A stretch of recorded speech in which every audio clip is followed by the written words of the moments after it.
Hello, shout out, shout out, shout out tayo muna. Shout out, shout out. So ito yung mga shout out natin.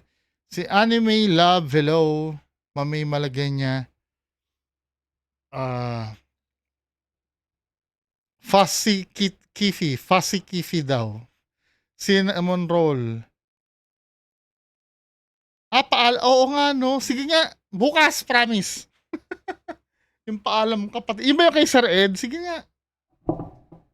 Bumpanis, hello.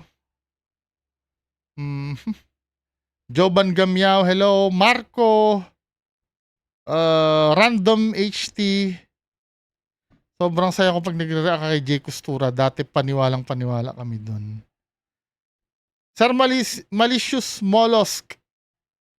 Ano kayang banatan ng Heimlich maneuver yan or bombahin ang tiyan?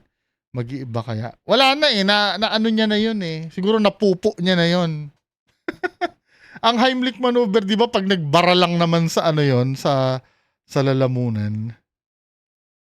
Sabing ganon, bungo napanood mo ba, sabi ni Sir Ramil Malyari, hello Sir Ramil Malyari, bungo napanood mo ba yung podcast regarding do sa lalaki nagrereklamo dahil maitim daw ang singit?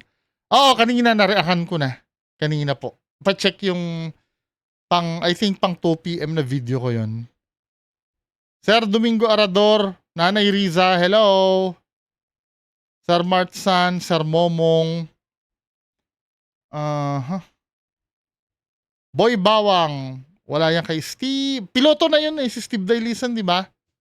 Or spokesperson na yata ng ng I think Cebu Pacific. Daddy Dance TV, hello. Sir Red Baron, hello. Sir Julian Lakyan, buong shoutout, but di naging Darna ba? Baka batong naka-high with lang ng bato ng blah blah blah. Hello, Sir Julian Lakyan. Sir GC719, hello. UPS 45. Sir Jeffrey De Guzman, hello. Sir Ricky Mix. Kailangan kasi ng kapalit ni Mike Enriquez eh. Sir Glenn LC. Sino pa ba na? Yun lang. Next shout out. Dito naman kay Apo Philip sa Resibo.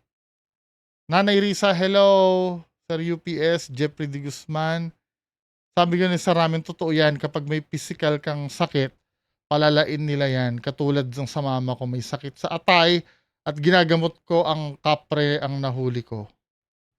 Pinalala niya ang sakit at atay mama ko. Nilagyan niya ng spiritual na bato. Okay. Mukhang IT professor daw. Sabi gano'n ni DJ Hoyz C, paano maka-work o business na buong araw ka nakaharap sa daming magpapagamot? Paano masusuportahan ang pangailangan? Abay, di maglaan ka ng time kung kailan ka lang magagamot. Si Jesus Christ nagagawa niya eh. Mas madugo pa yung trabaho ni Jesus Christ, karpintero pa yon. 'Di ba? Tumanggi ka kung hindi kaya. 'Di ba? Hindi kasi kahit pinagbilin nga wag daw talagang magpabayad eh. 'Di ba? Or halimbawa magtinda ka doon habang may nakapila doon sa inyo, magtinda ka ng burger doon. Actually ginagawa na ni Apo Philip Apollo 'yun eh. Pero yung panggagamot mismo, wag mong sisingilin. 'Di ba? Magbenta ka ng inumin doon sa doon sa pagamutan mo, pwede 'yun. Ang daming paraan.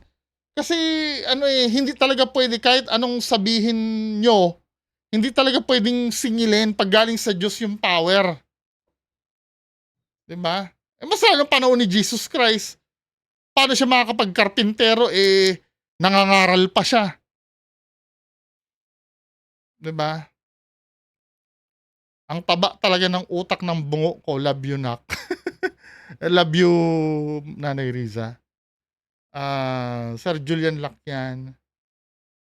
Sir Erlin daw Balatukan. Hello. So, ano pa ba yung anuhin natin? Ito. Ito muna. Sorry. Ito ay sinend na video ni Sir RJ Sanchez, no? May sinend siya sa aking video. Ito ay sa Diplomat Hotel, pumunta daw sila na 3:00. Ito medyo impressive sa akin ano. Pero tingin ko ano may explanation siya eh. Pero ang creepy lang ng pagkaka-appear. Ito yung video no. Papakita ko sa inyo yung video. Ito ay sinend ito ni Sir RJ Sanchez. Ito yung video. Tingnan nyo ha, bandang bintana. Ito sa Diplomat Hotel to, di ba?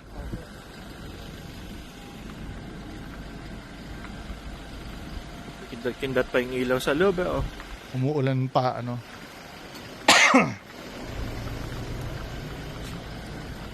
Lakas pa ng ulan. Dito kami ngayon sa harap ng Diplomat Hotel. Ayan. Tanga na creepy, eh, no? Parang alam mo yung, ano tawag dyan? Parang alam mo yung sa horror na movie, yung gumaganyan-ganyan yung ilaw. Shit. Nakakatakot pala pag ganito. Kumukundap-kundap pa yung ilaw eh, oh.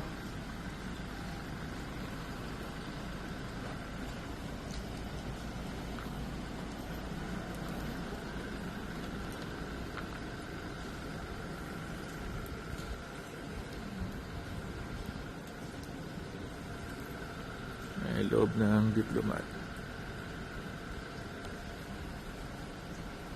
Kaya lang ano, sa sobrang gas-gas na kasi ng Diplomat, ano eh. Hindi na siya ganun ka-exclusive.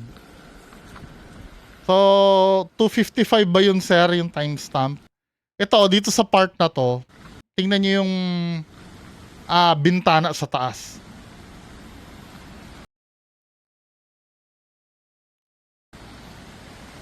Lumalakas na po ang hangin. Grabe lakas ang hangin, oh. Holy shit. May bagyo pala nung time na yan eh. Ayan, sa taas. So, tingnan nyo doon sa bintana sa taas ha.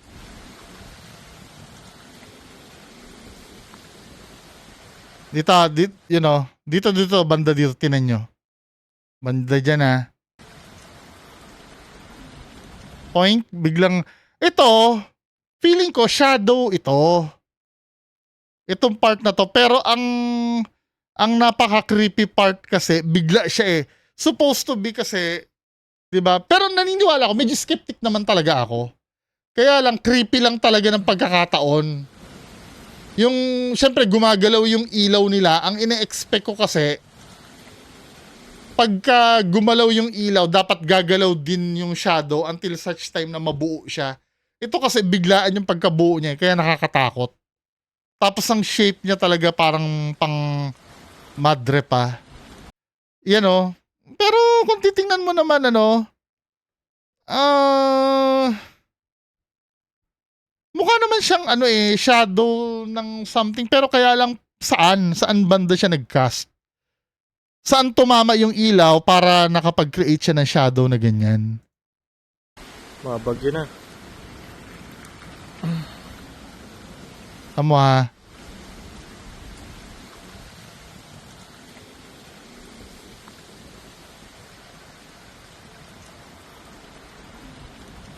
Poing. 'Di ba? Wala lang. Nakikripihan lang ako dun sa ano niya. Pero feeling ko nga shadow.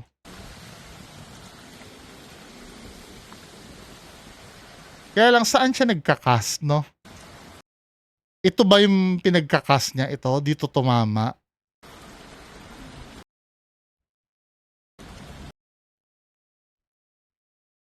Saan kaya nag-cast itong shadow na to? Ano kaya yung natamaan ng ilaw para mag-form ng shadow na yan? Yun lang. 'Di ba? Anyway, proceed tayo doon sa main content mga kababayan ko. Oy, shoutout kay Sir ano ha. Nagpasa ng si RJ Sanchez. So ito naman ay yung sa Marikina. na sa Provident Village daw. Kamusta kaya ang mga lugar sa Marikina kung saan marami ang namatay sa kasagsagan ng Bagyong Ondoy taong 2009? Natatahimik ba sila? Oh my God, sobrang nakakatakot. Ito, Sobrang hindi ano ako dito eh. 'Di ba parang inano ko na to eh. Inanalyze ko na to eh. kinabutan ako. Sa videong ito, aligaga at hinihingal pang ikwinento ng call center agent na si Tiffany ang kanyang nakakapanindig balahibong karanasan sa labas ng inuupahan niyang apartment sa Marikina. Oh my God, merong umiiyak na babae sa loob ng sasakyan ko. Ayaw tumigil talagang dire-diretso, tsaka malakas. Bagay na hindi sinasadya ring na i-record daw ng kanyang kamera. Wait lang. Diyos ko Lord. Pakinggang mabuti. Na ano ko dito, kada kasi post niya dito, umiiyak eh. Kada post niya. Parang hinihintay niya eh. Magagalit na naman ba kayo sa akin? Kaya, ayaw ko, si Sir Ed ba ang pumunta dito? Kasi nung hindi naman kinonsult, napag-usapan namin dalawa ni Sir Ed to, kasi duda kasi ako dito. Oh, tsaka malakas. Bagay na hindi Na pag umiiyak kasi yung kay Sir Crips ko pala na napanood. Parang ang nangyari, nagkakaroon siya ng gap pag may iiyak, parang binibigyan niya ng space. Yung halimbawa, nagsasalita siya, grabe, wait lang, tapos tatahimik siya, iiyak. Pag umiyak, biglang magsasalita uli siya. Well, tanggap ko naman na hindi naman sapat na dahilan yon. Pero sa akin kasi, tinitingnan ko yung mga ganong kaliliit na bagay eh. Saktong every time na nagbe-break siya, nagsasalita. sinasadya ring na i-record daw ng kanyang kamera. Wait lang. Diyos ko Lord. Pakinggang mabuti. Wait lang. Para sa iba, hindi na raw ito nakapagtataka. Lalo't ang apartment ni Tiffany kung saan niya narinig ang iyak. Matatagpuan sa isang village sa Marikina. Tsaka ang unang kwento niya sa sasakyan niya eh. Tapos ngayon, apartment na yung may multo, di ba? Kung saan maraming namatay noong Bagyong Ondoy taong 2009. Ito ang Provident Village. Di ba mga mayayaman na nakatira dyan? Sino nga ba ang parang umiiyak Wait lang. Diyos ko o Lord. tumatangis sa video? Naglakad siya dyan, sumupulan dyan. Madumi siya, maputik. Ayan siya.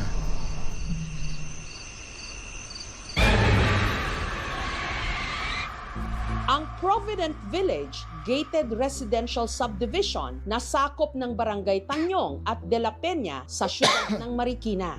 Napapalibutan ito ng Marikina River, kaya kapag masama ang panahon, lagi raw ditong bumabaha. Pero hindi raw napaghandaan ng mga residente noon Grabe naman kasi yan. apaw ng ilog noong Bagyong Ondoy na Kahit kami dito binaha eh, hindi naman talaga kami binabaha dito eh. Sobra yan, yung ondoy na yan. nagpalubog sa subdivision. Mahigit kumulang siguro mga 100, no? Lumulutang na galing sa loob. Ang Homeowners Association ng Provident Village, matapos ang ilang pakikipag-ugnayan, pinahintulutan kaming ikwento ang sitwasyon ngayon sa kanilang komunidad. Sa paglilipot ng aming team, bagamat marami pa ring mga bahay ang tinitirhan, kapansin-pansing marami Binibenta sa na, mga bahay, ibinibenta na. At ang ilan parang abandonado na. At dahil din daw sa napakasaklap nitong nakalipas, nababalot ang lugar ng mga kwento ng kababalaghan. Feel po namin, meron po kaming kasamang dumaan. Hindi ko po sila nakikita pagka dumadaan po. Nagmamadali na lang pong maglakad. Si Tiffany, dahil malapit sa Provident Village ang pinapasukan niyang BPO o call center company, dito siya nangupahan. Tahimik daw ang buhay rito. Yun nga lang, tila hindi raw siya pinatatahimik ng mga kakatwan niyang karanasan. Iano nga natin, balikan nga natin yung kay Sir Crips. Kay Sir Crips ito eh. Sir Crips.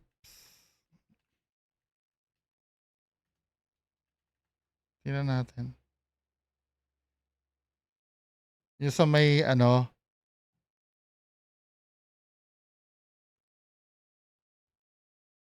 Kailan ba inano ni Sir Crips yun? Kay Sir Crips ko na ano yun eh.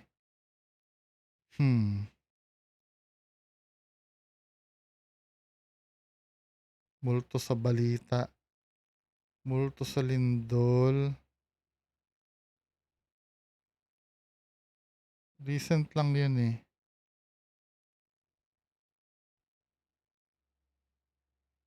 Tingnan nga natin sa, ano, multo sa baha yata yun.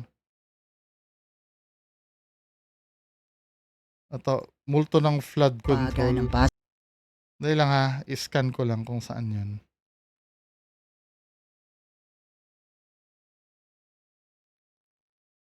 Hindi ito eh. Ito ba yun?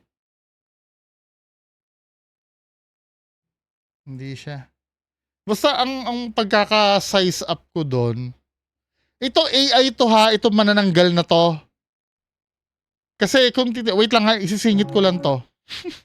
Kasi dami din nag-request sa akin itong ano eh, nitong manananggal na to eh. Ito oh. Ito, AI ito. Tunay na manananggal? Malaya kayong i-comment. Yan, kasi kaya ko nasabing ito ay hindi totoong manananggal. Wait lang ha. Kasi may mali dito eh. Alam nyo kung ano mali dito? Ganyang kalaki ang pakpak niya pero buo pa rin yung damit niya. Saan nakakabit yung pakpak niya? 'Di ba? May pinagkabitan ba ng pakpak yan? Videong ito na ibinahagi ng uploader ay makikita nga ang isang babae na may putol na katawan. Kasi at may mga pakpak. Kung manananggal yan, may pakpak yan, dapat itong damit niya wasak na to. Kasi dyan tutubo yung pakpak eh. Imposible naman nagkapakpak siya, saka siya nagdamit. 'Di ba? Anyway, balik nga tayo dun sa may ano, sa may multo ng flood control. Ano ba 'yon? Multo. Biktima ng flood control. Tingnan natin, ito ba 'yon? Ito na nga 'yon. Oh, ito yung full video. Na duda talaga ako dito. Pinapark niya ang kanyang kotse at nagmumula di umano ang mga boses na ito sa loob mismo ng kanyang sasakyan. O, sasakyan niya yung pinagmula na, pero ito. Oh my God, sobrang nakakatakot. Sobrang hinikilabutan ako. It's fast 3 a.m. Kakauwi ko lang. Wait lang. Diyos ko Lord. Diba? Nagpo-post siya kada iiyak. Diyos ko Lord. Diyos ko Lord. So, dito ako nagpa-park ng sasakyan ko sa harap ng apartment namin. And then sa harap ng apartment namin, wait, sa harap. Diba? Ano, nagbe-break siya, binibigyan niya ng pagkakataon na ano, na makapagsalita. Yung, or umingay yung ano. Well, yun ay observations ko lang naman. Nasa sa inyo pa rin yan kung maniniwala kayo. Pero sa akin, hindi eh. I mean, hindi eh. Hindi. Tulog ako sa kwarto ng housemates ko and then may humaplos sa mukha ko. Diba? Lamig na. Dahil lang doon sa video na yon, ang dami ng karugtong na istorya, may humaplos na sa mukha, etc. Diba? Antok na rin ako during that time. So, dinedma ko lang siya, parang hindi ko siya big deal.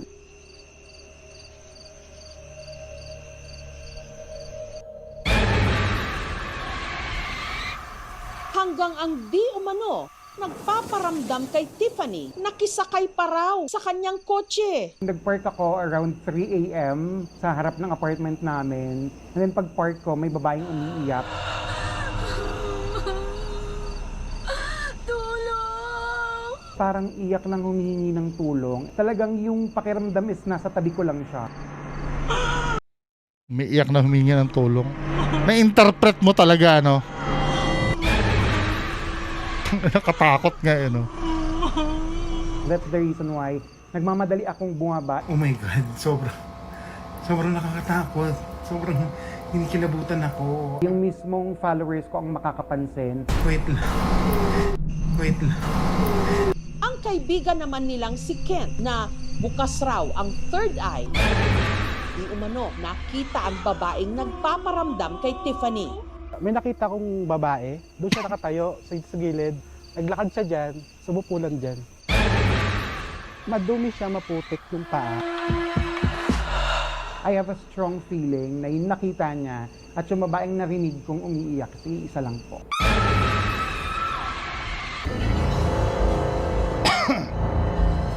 Ang ilan sa mga napapadaan, meron din daw mga nakakakilabot na karanasan katulad ng tricycle driver na si Efren. Sa Riverside, madalas namin nakikita talaga yung mga humingi ng tulong. Hanggang dito sa may parting St. Clair, mga taong puro putik, bata, babae, lalaki. Medyo ninenervous ako dahil hindi naman... Yung baha kasi, no, hindi lang tubig yung problema, pati putik din, eh. Okay lang sana yung tubig lang, eh. Pero yung dumi, no? Talaga sila tao, talagang mga namatay sila, mga putik, eh. Umiwas na lang ako. Para bigyang linaw ang mga misteryo sa Provident Village, nitong Huwebes, pinuntahan ito ng paranormal researcher na si Mary. Dito sa area na to, yan, malakas din ang vibration dito na talagang dinaanan ko ng mga katawan. Ano o sino kaya ang mga makakaengkwentro niya sa kanyang pag-iikot? Mga sigaw talaga. Iyak na babae sa loob ng... Bigan niyang si Ken, Sumupulan dyan. di umano ginagambala ng isang hindi matahimik na kaluluwa. Sa inuupahan nilang apartment sa Provident Village sa Marikina na Madumi siya, maputik yung paa. Wait lang. Diyos ko, Lord. I have a strong feeling na yung nakita niya at yung babaeng narinig kong umiiyak, si isa lang po. para hanapan ng paliwanag ang pagpaparamdam ng babae sa magkaibigang Tiffany at Kent nitong Huwebes. Pumunta roon ang paranormal researcher na si Mary. Dito medyo iba na feeling dito. Ganyan yon nung sumama kami sa KMJS, ganyan nga. Nasa van. Yung sa amin ha, hindi talaga kinikwento ko ano nangyayari until such time na bababa na si Sir Ed. 'Di ba? Nasaksihan ko 'yon, nasaksihan namin dalawa ni Solja. Kasi kasama kami sa van eh. May nangyayari na doon sa labas, saka lang kakatukin, turn na ni Sir Ed. 'Di ba? Ganun 'yung nangyari. Mga sigaw talaga. Saka yung paninikip na ng dibdib kasi hindi na makahinga. Sinadya ni Mary ang inuupahang apartment ni Tiffany.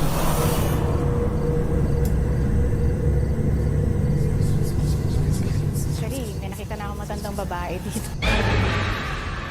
Nakikita mo ang taon puti. Yan siya. Pumunta ba kayo dun sa area na yon? Ako po, lagi ako. Okay. There's a big possibility na sumama sa'yo. Yes. Sabihin, you are the right person at that time na pwede silang kumonek. So, kung hindi mo pa rin naintindihan yung hinihingi niya na, yung binubulong niya sa'yo nung time na yon, pwede natin connect doon sa nakita ko na humihingi talaga sila ng prayers. Para lubayan na raw si Tiffany ng mga di umano sumama sa kanyang mga kaluluwa, si Mary nagsagawa ng tinatawag na cleansing ritual. Hiningahan ni ate. Ano iinumin? Amen.